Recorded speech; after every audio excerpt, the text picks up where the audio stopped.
શ્રીમદ ભગવદ્ ગીતાના બીજા અધ્યાયના 26મા શ્લોકનો અર્થ છે, હે મહાબાહો, જો તમે આ દેહીને નિત્ય પેદા થવાવાળો અને નિત્ય મરવાવાળો પણ માનો તો પણ તમારે એનો શોક નહીં કરવો જોઈએ.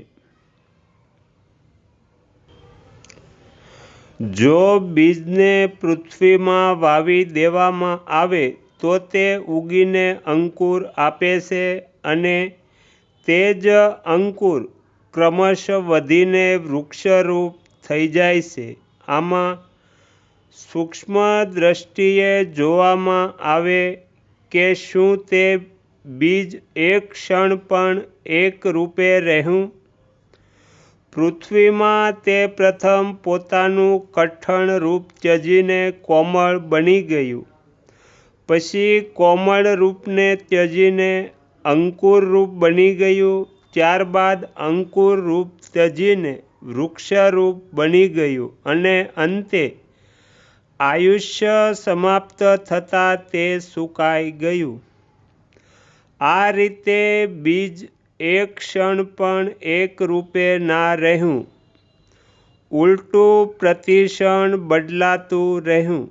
જો બીજ એક ક્ષણ પણ એક રૂપે રહેતું હોય તો વૃક્ષના સુકાવા સુધીની ક્રિયા કેવી રીતે થાત?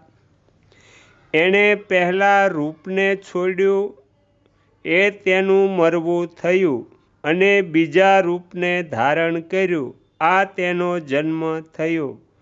આ રીતે તે પ્રતિક્ષણે જન્મતું મરતું રહ્યું. બીજની જ જેમ આ શરીર છે, બહુ જ સૂક્ષ્મ રૂપથી વીર્યનું જંતુ રજની સાથે ભળ્યું. તે વધતું વધતું બાળકના રૂપમાં બની ગયું અને પછી જન્મ્યું. જન્મ પછી તે વૃદ્ધિ પામ્યું, પછી ઘટ્યું અને અંતે મરણ પામ્યું.